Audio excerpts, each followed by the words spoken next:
जोगाड़ नहीं मिलल। 18 के उम्र में भी जोगाड़ नहीं मिलल। तो कैसे खेली होली हमरा यार ना मिलल। अरे यारो नहीं मिलल भतारो नहीं मिलल।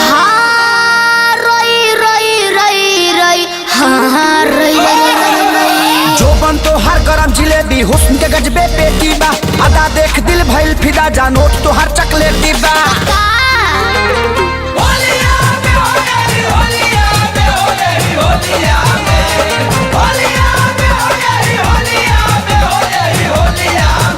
अरे यादव जी के हाँ यादव जी के अरे यादव जी के सही हाँ बनाई लीजिए यही होलिया में।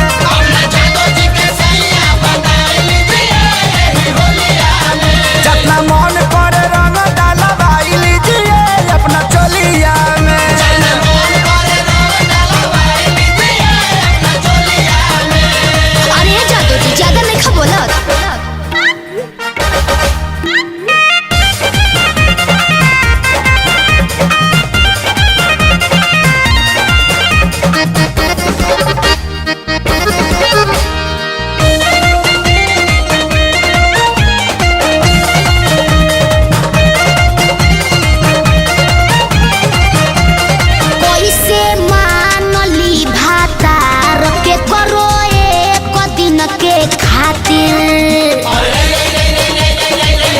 ना चुप रहो बोलो।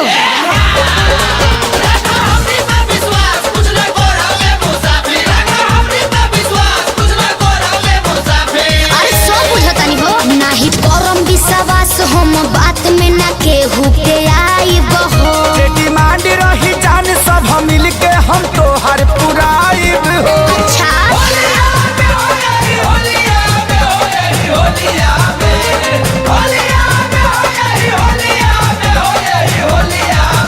अरे यादव जी के हाँ यादव जी के अरे यादव जी के सही हाँ बनाई लीजिए यही होलिया में।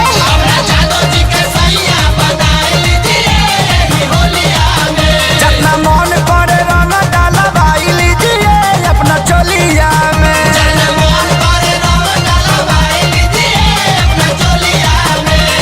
चोलिया में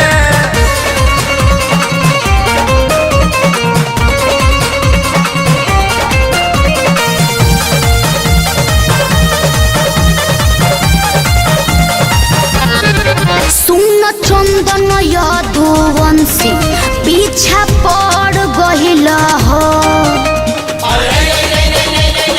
अरे दूर रहो। अरे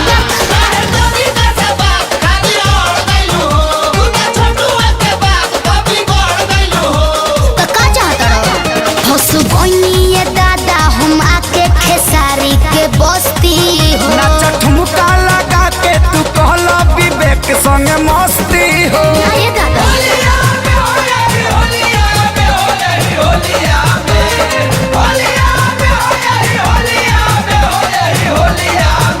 अरे यादव जी के हाँ यादव जी के अरे यादव जी के सही हाँ बनाई लीजिए यही होलिया में।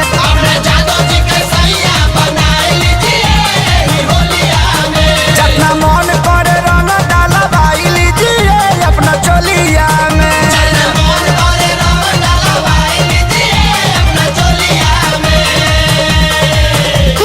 जाए जादू जी नाच के रख दिला।